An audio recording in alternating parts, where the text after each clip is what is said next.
really love. Oh my goodness. I wasn't live on YouTube this whole time. So some people miss out, but it is what it is. Spontaneity. So in that vein, welcome everyone who's watching on YouTube. We're going to do a reading today of one of the teachers that I'm really fond of, someone who I took a meditation retreat with quite a while ago. Um, Quite a few years ago, we did, I think, about a 7 or 10 day retreat at a lake house. And this is a Korean Zen master by the name of Poha Sunim. And you can actually find some videos of Poha Sunim um, online. You can watch some recordings that he's done as he's given teachings in the West. So we're going to read from this compilation of his teachings that was put together by one of his students. And I think this is a really good introduction to that Zen flavor, that Zen spirit. And, as we're kind of reading through this, I want it to be a real opportunity for people to ask questions, to speak up. If something does inspire you, if something um,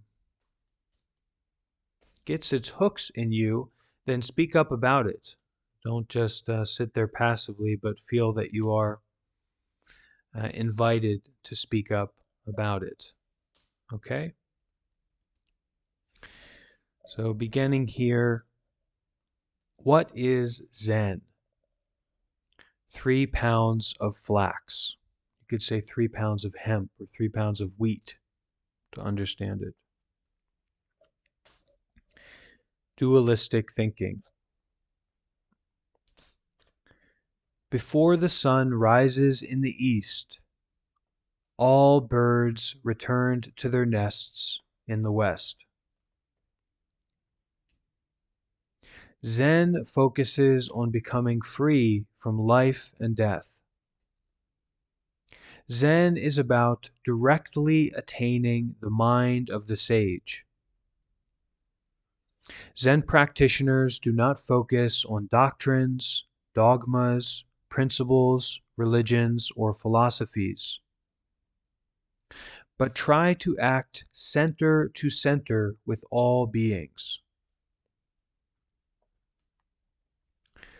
Once a monk visited me and said, "Sunim, you are talking about Zen, but if you say Zen, it is not Zen anymore." Sunim is this honorific, the title of a monk for a Korean monk. So Sunim, you are talking about Zen, but if you say Zen, it is not Zen anymore. So then I asked, what is it? He said, I don't know. I said to him, you have 2 nostrils on your face.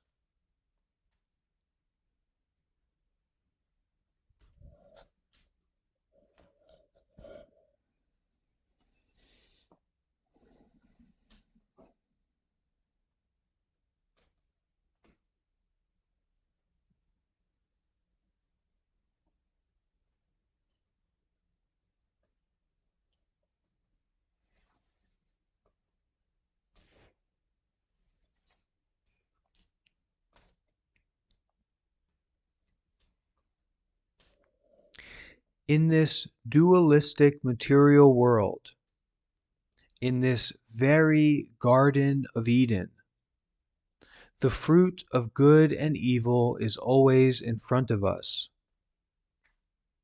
If you bite the fruit, you are a sinner. If you don't, it is still duality. You can't avoid it. Then how can you unleash the truth within yourself without attaching to any dualistic situations? Zen teaches you how to become centered with the whole universe and the sages. Maybe we have lost a clear idea of what all the great sages wanted to tell us. Sages here means these great enlightened beings, these wisdoms of these beings of great wisdom throughout the past. What did they really want to tell us before their words were turned into religions and philosophies? If you want to know the answer, you must see your original mind, which is the original mind of all sages and all beings. In daily life, we create so many thoughts. We are thinking non-stop. Thoughts of eating, coming and going, doing things. But where are these thoughts coming from? Where are these thoughts going? Is the thought connected to your own God, Jesus, Mohammed, Buddha, or not? Is it your thought, or does it belong to others? Is the thought affected by others? Maybe you will find this idea odd, but take some time and think about it seriously.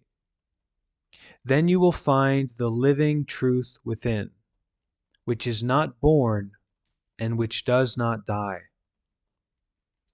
When a thought arises, it affects everything around it. Your universe is composed of your thoughts. When you think about a mountain is there. When you think about a river is there. When you think about sin is there. When we raise a thought of enlightenment, it isn't different. When we have a thought, it impacts so many things.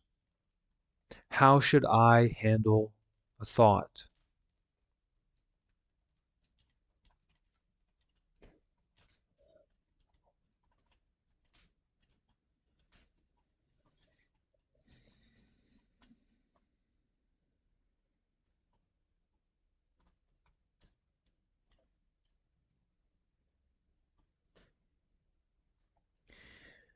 When I was a kid, I saw my uncle's corpse.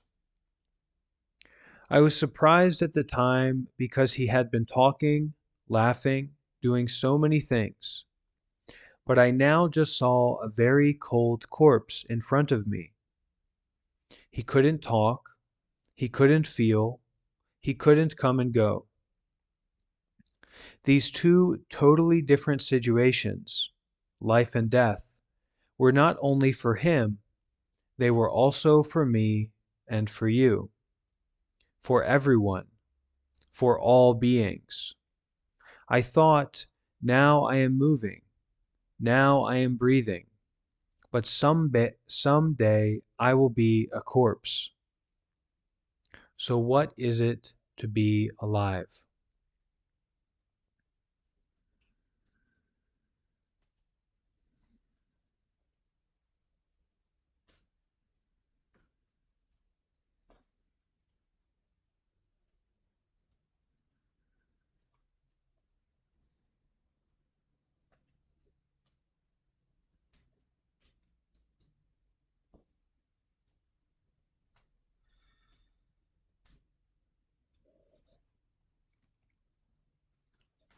Where is this thought coming from? How can I handle it? Enlightened beings handle this type of question very simply.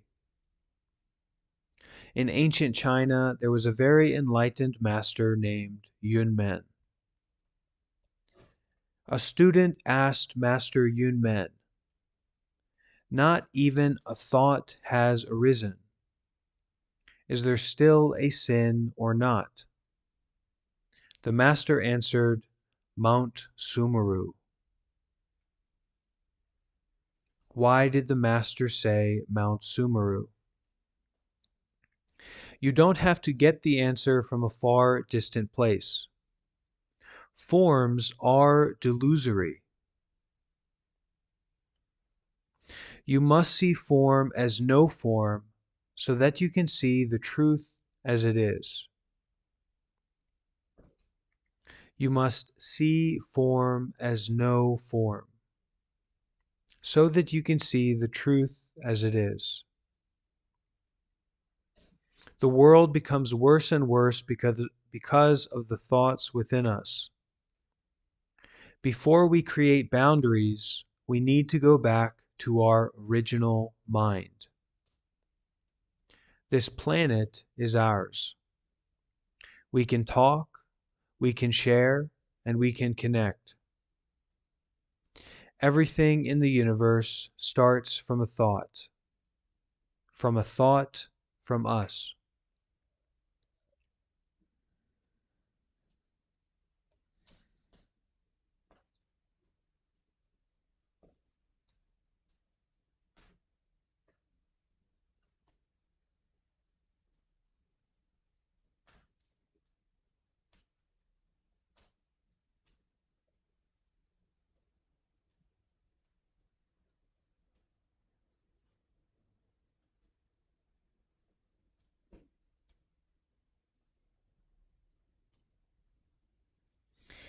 One day, when I lived in a small hermitage deep in the mountains, a poor monk came in the evening.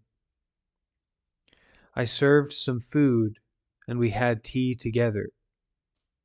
After drinking tea, he raised the teacup and said, "What is this?" I understood that whatever I called it, it would not match. After he left, my practicing became stronger and deeper. How should I answer? Of course, you can drink tea from the cup, or you can break the cup, or throw it away. But all of these are monkey gestures because you are attached to the form. You are following the form. When you look around, everything has a name. Everything has a form. If someone asks you, "What is this?" how can you answer? This very strong question deserves constant attention. I couldn't sleep and concentrated day and night until I got the answer. I went and found the poor patched-robed monk and asked him to repeat the question. He asked again, I answered, and he agreed with my answer. Do you know what is important in that moment? It is connection, center to center. Before we chase good and bad, or love and hate, let's ask, what did all the sages want to tell us? What is the way to connect to the sage's center and our own center? If we can do this, we will not commit any mistakes on this small planet. We will not kill each other. We will take care of our God and truth together.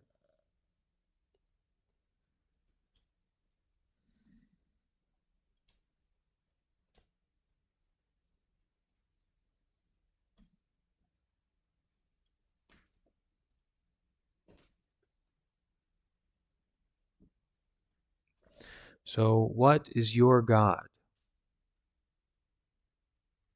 Who is your truth?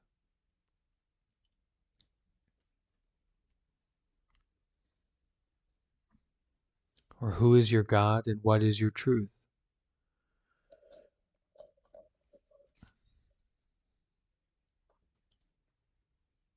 Anyone like to try for an answer?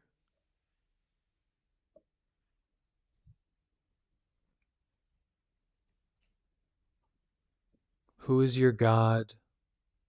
What is your truth?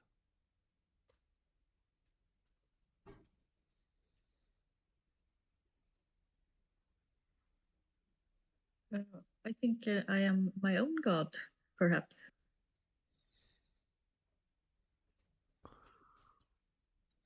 Can you move the mountains? Can you swallow the ocean in one gulp? No, but I have the answer within myself. But we couldn't say the answer is the same as swallowing the ocean in one gulp,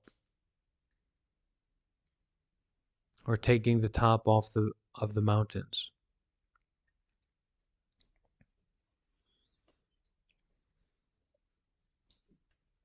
I think that would be quite a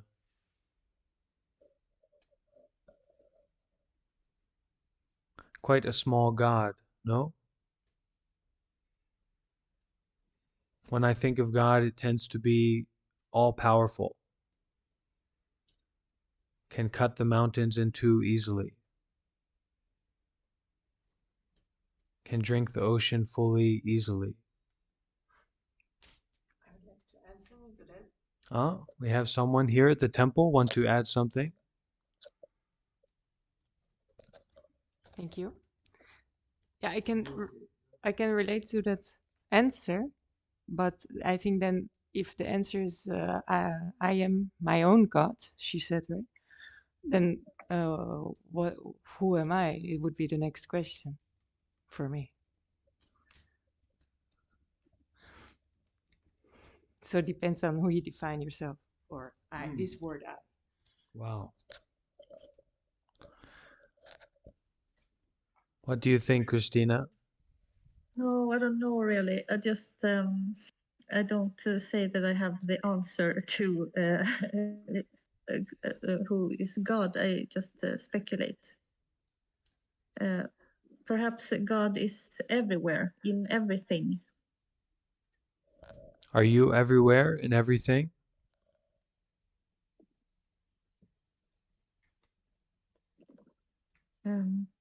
Somehow we're all connected to everything. Okay.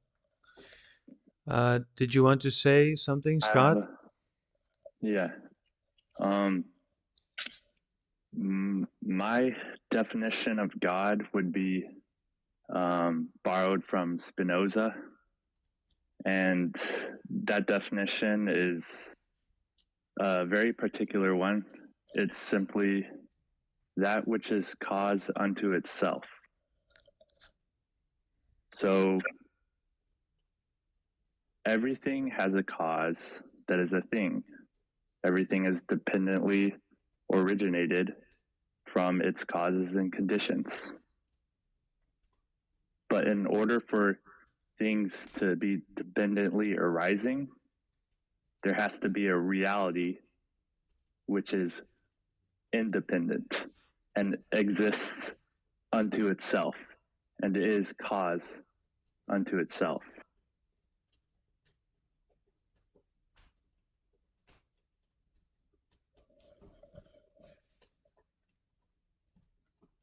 Okay.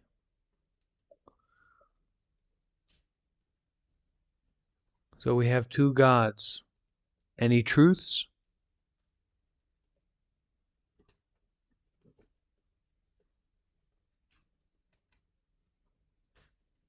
The only truth that I can know for certain right now is that there is something. There is that is hearing these words right now. So we can say that something is happening. Yes. Okay. Let's keep reading. Following the question. Dogs chase mud balls. Lions bite the thrower. In ancient China, there was a Mr. Han who had a very nice dog. The dog chased stones. Whatever Mr. Han threw, the dog chased. So people said, "What a nice dog Mr. Han has." In the realm of religion, we have many nice people. They are good learners and good donators. Whatever they are told, they follow. But some devotees don't chase after what they are told. They want to know the truth for themselves. They don't rely on any dogmas, doctrines, principles, or systems of philosophy. They are very polite, but they are intent on getting the clear point of the truth wherever they go. They don't chase mud balls. They bite the thrower. They question the thrower. Where is the Buddha now at this very moment?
The lion always questions.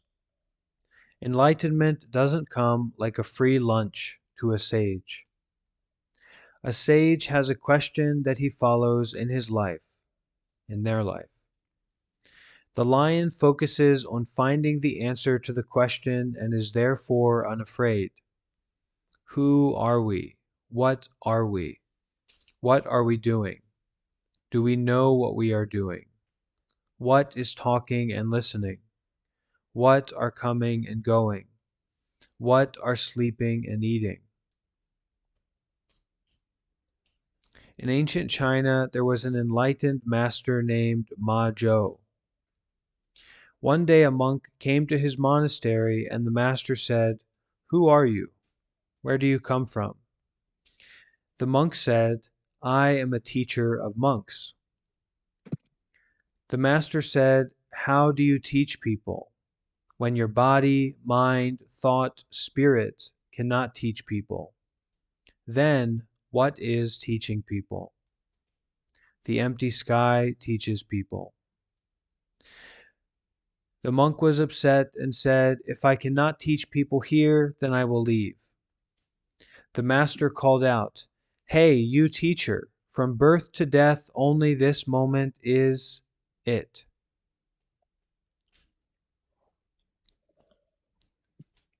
The empty sky teaches people. At that moment, the monk got full enlightenment. What is it? If someone asked me, I would say an apple is an apple. An orange is an orange. They are not the same.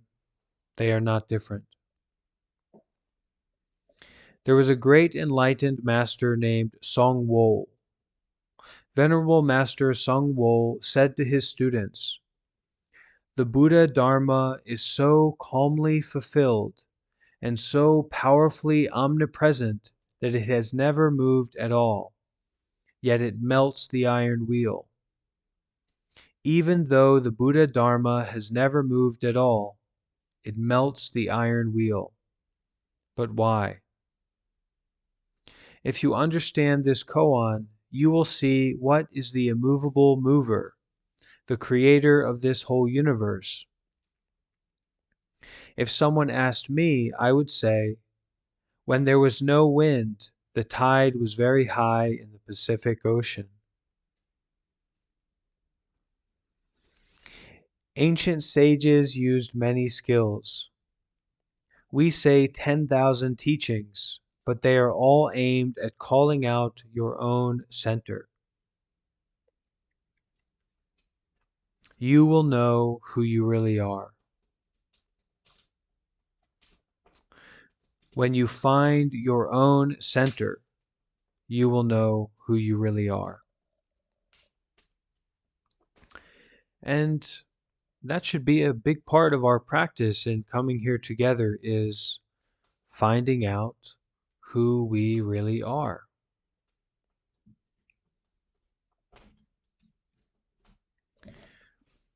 Christina, do you consider to have an answer about this for who you really are? I know before you said you were God. But- I stick to that one. yeah. No, I know I shouldn't have said that. I understand, but The best answer. Yeah, no. it's a good answer, I think. It was a good Uh, answer for sure. what? Okay, okay, yes. What shall I answer now? What was your question? Who you really are. Oh, well, I haven't figured that out yet, really. Okay, good. But I'm working on it. I Great. think I am. Yes.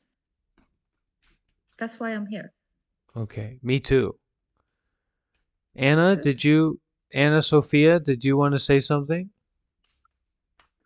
Well, I think I am. I'm not because I do. I'm not because I have. I just am. Whatever that means, I am. There's a great quote from the Hindu scriptures. I am the ender of I am time. You know this? I am death, the time or something. I know I am that, but there's also one about time. Maybe someone knows this. Time, destroyer of worlds, something like that. Hindu, kind of a Hindu verse. Maybe no one knows. I am time. No, that's the guy who made the atom bomb or something. He said, Oh, that's right, I am Oppenheimer. death, destroyer of world." Yeah. Something like that. Anyway, worlds are being destroyed moment by moment, breath by breath. So, who is practicing? The master said, "Who is practicing?" I answered, "It is me." The master turned his face to the wall. I realized that to say it is me is very dualistic, because me only exists if there is a you. I meditated continuously that night with the question, who is practicing? At dawn, I found the answer. I went to the master and pleaded with him to ask the question again. He asked, who is practicing? I answered, someone reading a book in front of the door. The master smiled, hugged me, and said, let us practice together. Zen just asks, where are things coming from? Where are things going? That just naturally brings you into your center, to integration, to the truth. Zen allows us to quiet our minds and drop our egos, which are illusions. It allows us to quiet the emotional storms we inflict on ourselves. It allows us to quiet the mind chatter. When you are not living in a world of self-induced chaos, you can focus on what really needs to be done. You can focus on right action, and you can focus on how you relate to other people. What did all of the sages want to tell us? If we know that, we are free from life and death. If we don't have that point, we create so many delusions. If we really know that God is within us, we should respect each other. So if we know, just to add to that, if we know that this Buddha nature, if we know that this enlightenment is within us, if we have that faith, that consideration that enlightenment is within us, possible within us, then we should really respect other people. We should really respect each other, because It's a human condition. It applies to them as well. And here we can call it God, and that's quite reasonable for our Western cultural background. Even if we don't know it, that idea of God, creator, heaven and hell is kind of a big part of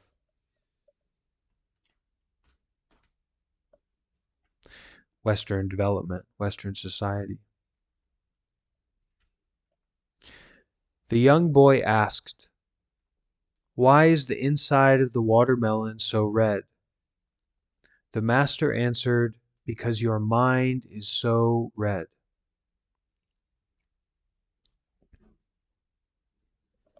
So why am I having difficulty with this person? Because my mind is so difficult.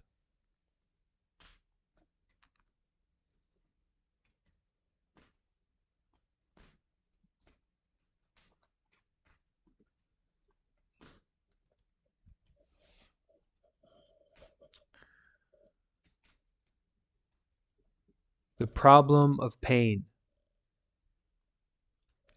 God is in us. Truth is in us. Where is your Excalibur to cut all the dualistic shadows? Where is your Vajra sword? Where is your wisdom sword to cut through all of the shadows of conceptual thinking? Notions of separation, notions of good and bad, notions of this is something to be ashamed of, this is something to be proud of. Where is your Vajra sword? Where is your wisdom sword to cut all the dualistic shadows? In ancient China, there was a great master named Ma Zhou. He always drew circles on the ground. He told his pupils, "If you get in the circle, I will give you 30 blows," meaning 30 strikes. Hit you with the microphone 30 times. "If you stay outside of the circle, I will give you 30 blows." One day a poor monk came to the monastery. The master said, "If you get in the circle, I will give you 30 blows. If you stay outside of the circle, I will give you 30 blows. Which will you choose?" The monk abruptly sat in the circle. The master gave him 30 cruel blows, strikes. After receiving the 30 blows, the poor monk said, "Master, you did not hit me." At those words, the master quietly went back to his room. Why? Whatever the question, the questioner should ask, is the question dualistic or not? Whatever the question, the questioner should ask, is the question dualistic or not? When the master was sick, a student asked, "Master, does the body hurt or does the mind hurt?" The master said, "Neither the mind nor the body hurts." The student asked him, "Then what hurts?" The master exclaimed, "Ouch, ouch." Why did the master say, "Ouch, ouch"? Zen practice should be clear and quick. God is already in you.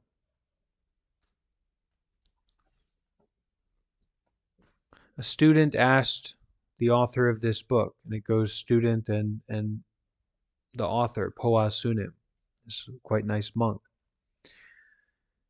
Student, how do we deal with the pain of anger? Poa Sunim, are you angry now? Student, no. Poha, then when were you angry? Angry is very empty, and the person who is angry as well is also empty. Anger cannot exist by itself. What is angry? Angry comes from the angry mind. Return to your center and you will overcome the dualistic situation that created the delusion angry and all other delusions. Student, how do you overcome the pain of death, the pain of the death of a loved one or the loss of a loved one, whoever, whatever that might be? Poa sunim, go back to your center. Don't create emotions of good and bad. Release all attachments. Life and death is the greatest duality. It is so painful because we have never known where we came from or where we are going.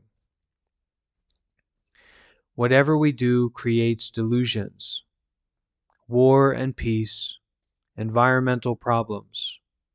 How are we handling them? We should approach them from our own center of integrity. Whatever we do, to be of worth, must come from our own centered place of integrity, because nothing real comes from outside.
The sound of the bell.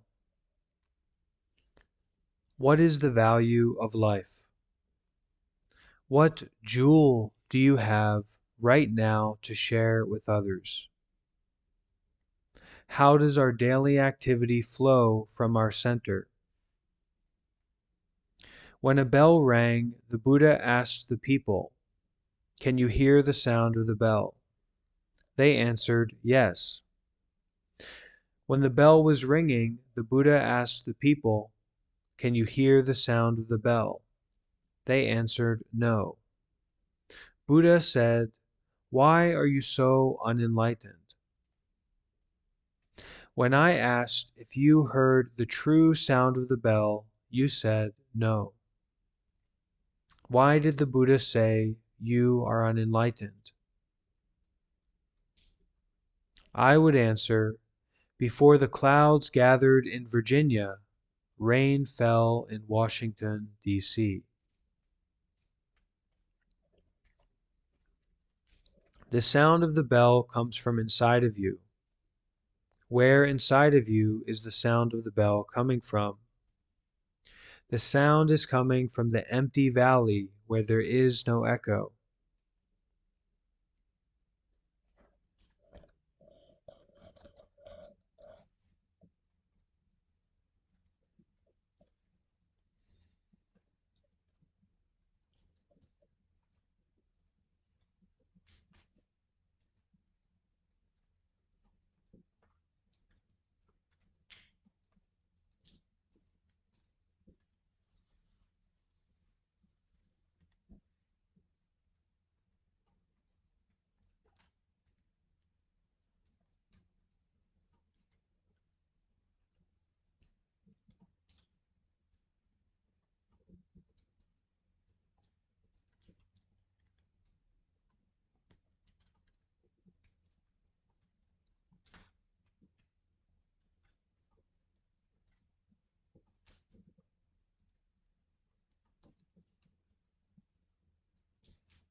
Ananda was one of the Buddha's disciples. After the Buddha passed away, Ananda asked the Buddha's successor, Mahakashyapa, "When the Buddha transmitted the Dharma to you, what did you receive besides the golden bowl?" Mahakashyapa answered, "Ananda, go and knock down the flagpole at the door in front." Why did the master tell Ananda to go and knock down the flagpole at the door in front? Ananda couldn't understand the meaning. He meditated day and night until he got the answer. Finally, when he got the answer, he also received full enlightenment. If the question is really effective, enlightenment is there with the answer. What really was transmitted? The sharp sword of wisdom is what we seek throughout life. When we find it, what is it? It is us. When you find it, the question becomes, how can we use it? Use your truth in daily life without chasing any forms or names. This is how to save ourselves and others. When I was very young, a master told me this story. A person put a baby duck in a narrow-necked bottle, and he fed the duck 3 times a day until it grew up. The duck needed to come out of the bottle because it was dying in the bottle. How can you save the duck without breaking the bottle? The whole universe is a bottle, and each one of us is a duck. How can we save ourselves from the bottle? If you can get the answer, you will have the wisdom to be free from life and death at this very moment.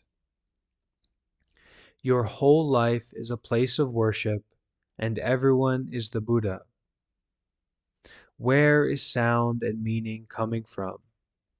We should really work on understanding this.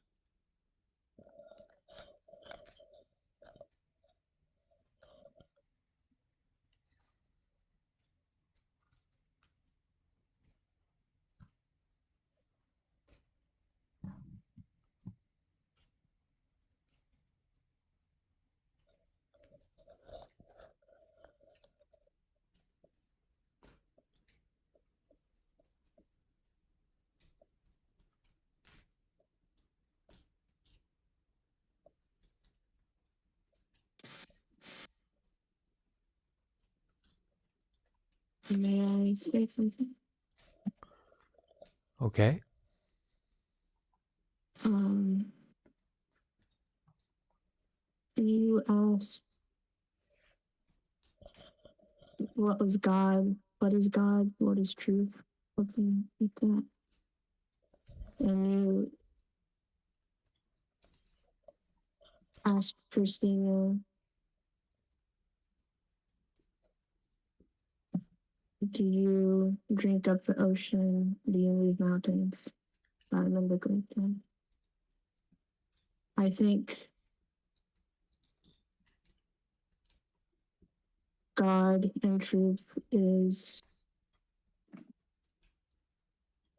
simply existing in the present moment. Because if you think about it, the present moment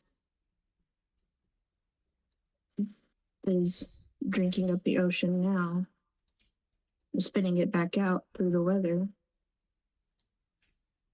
And the present moment is when mountains are made, and it's when they're moved. So I think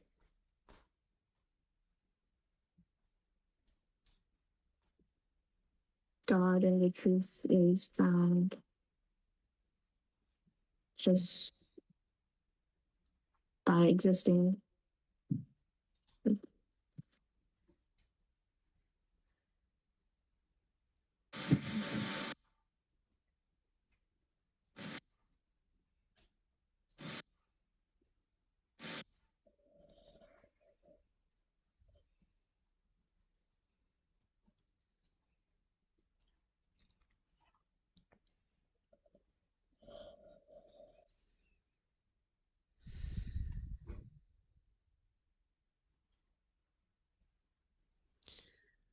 the empty valley where there is no echo.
So who's ready to stay up all night and meditate to get the answer to our questions?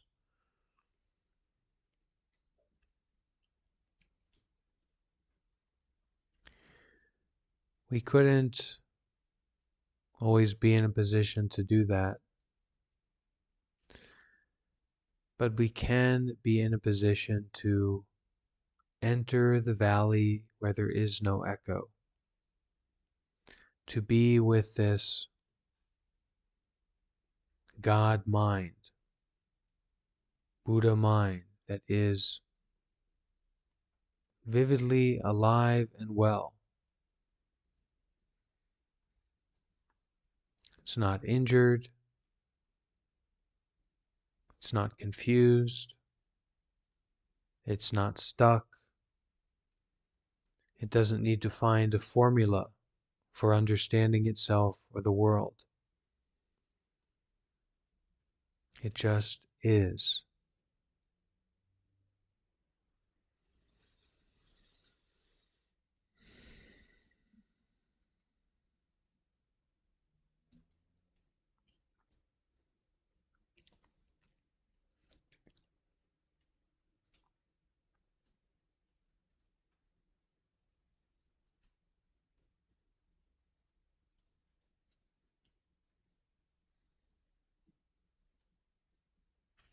So, what is this?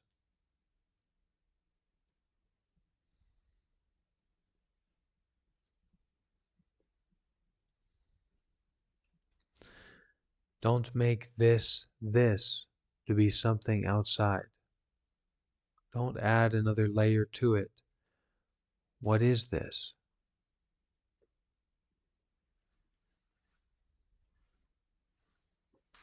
This is that.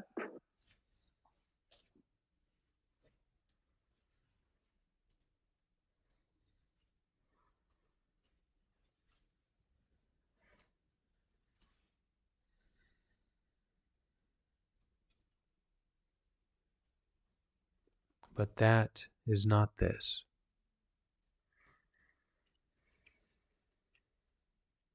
And this is not that.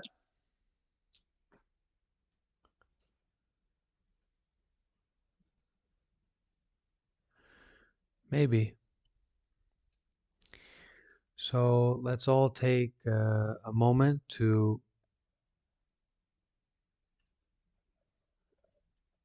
hear the sound of the bell, to practice this kind of non-judgmental, complete, total listening.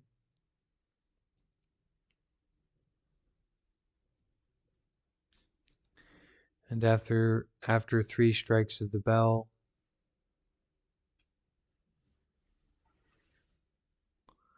can bring our hands together and finish our practice with a chant. But first, listening as deeply, as fully to the sound of the bell as we ask to ourselves, for ourselves, what is this? Not something outside, but what is this?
So before we end with our 3 sadhus, this evening to close, I will chant the Heart Sutra.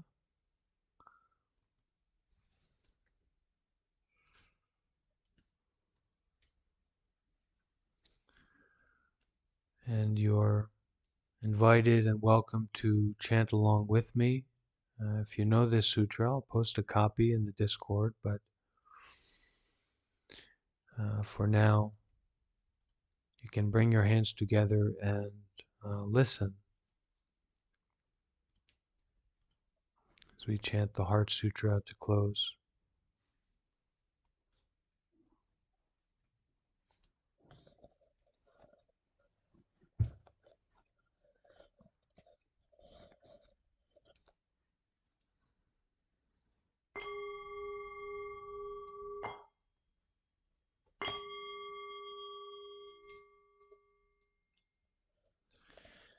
Maha Prajna Paramita Heart Sutra.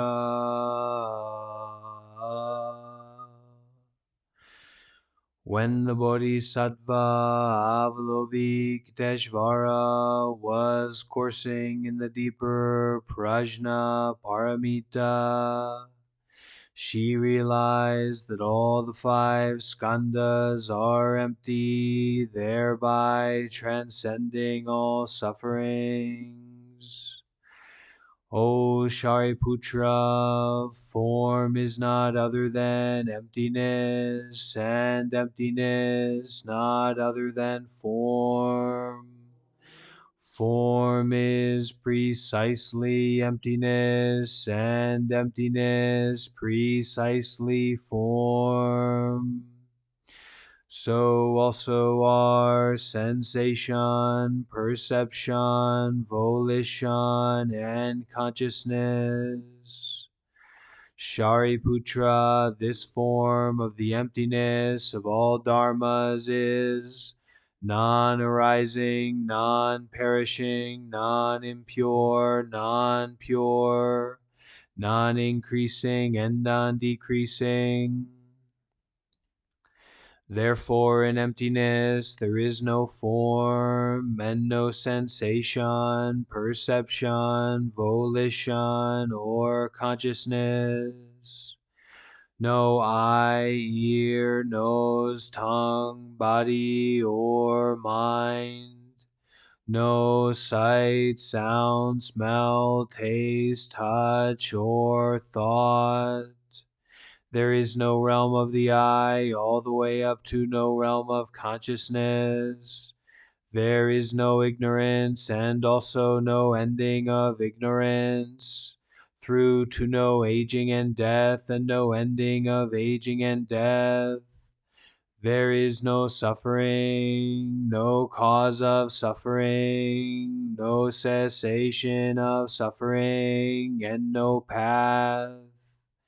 There is no wisdom and also no attainment. With nothing to attain, bodhisattvas relying on Prajna Paramita have no obstructions in their minds. Having no obstructions, there is no fear, and departing far from confusion and delusion, they reach ultimate nirvana. All Buddhas of the past, present, and future, relying on Prajna Paramita, attain supreme Buddhahood. Therefore, the Prajna Paramita is the great mantra of power, the great mantra of wisdom, the supreme mantra and the unequaled mantra which is able to transcend all sufferings. It is real and not false. Therefore he uttered the mantra of Prajna Paramita by saying, Gate, gate, para, samgate, bodhisvaha.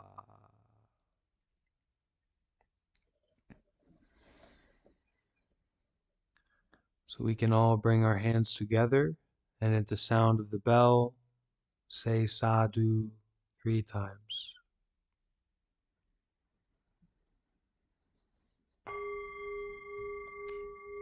Sadhu.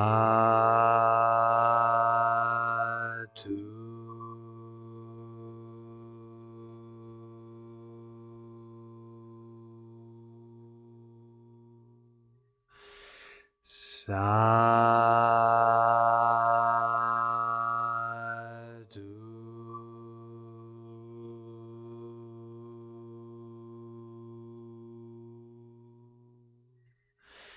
Sadhu.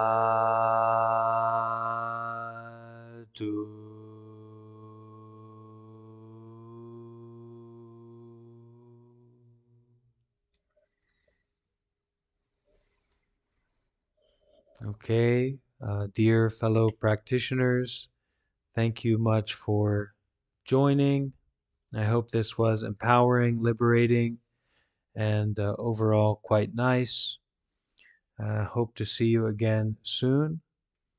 Take care, be happy, and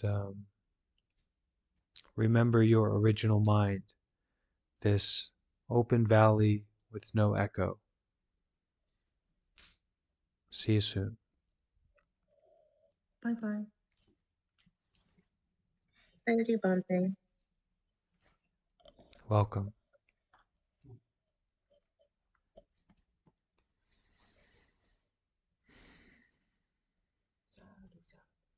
Mm.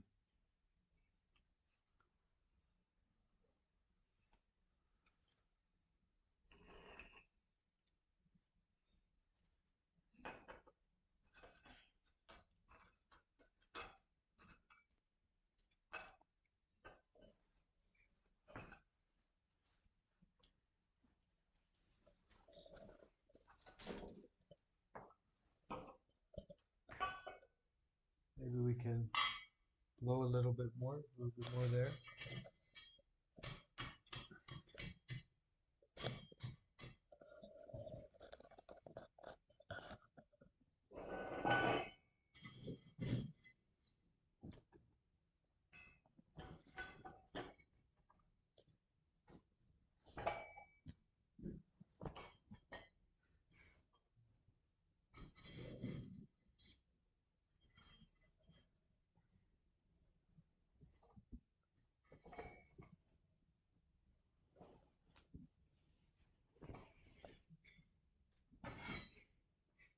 You were telling a story where the monk asked, "What is this for a cup?" And I had one time a friend of mine took LSD, and then he was a bit confused, and he also watched at the table. There were a lot of items, and he was really confused and looked at me and said, "What is this?" And it was also a cup. Mm. And I was like, yes, and I was like, what do you mean? Yeah, what is this? I said a cup. Mm. and and then he watched something else and said, or like he was looking and this, and he asked me everything on the table because he didn't. I don't know why. Maybe he was a Zen master. I don't know. But maybe what you have you what do you want to say with this story? I didn't understand so well. Nothing is other than reality. So you say, what is this? It's reality. So the teacher was talking about here that it's that heart to heart. It's that face to face. It's that direct connection. And you answer to show that you have that direct connection. Or you can't answer. You can't give a good answer. You just rely on the conceptual mind.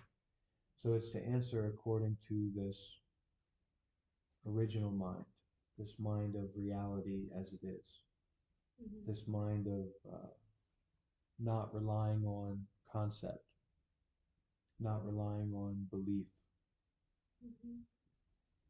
not relying on words and phrases. So you might use a word or a phrase to answer, but it's not coming from a place of conceptuality.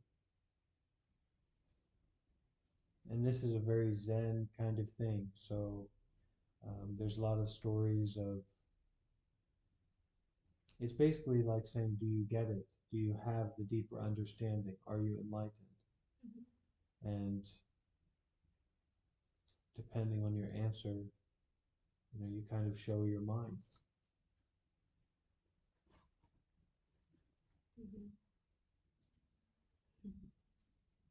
So if I say, who are you? And you tell me some story about your life or yourself, then that's, it's the ego, it's a self. It's not good or bad, but it's not cutting through thought and cutting through attachment. Whereas if I were to ask you that question, and you spontaneously went up and threw a piece of wood at me, maybe that would be more Zen answer. But it's not that, because we just said that to do that. And that's why he said in the story, he said there are ways you can answer. You can break the cup, you can take a drink, you could throw it, but all of those are coming from this mind of conceptuality. It's an answer that in the Zen world, like to break the cup would be spontaneous or something that was unexpected. So that's the kind of answer that we really look for, that they're really looking for in Zen.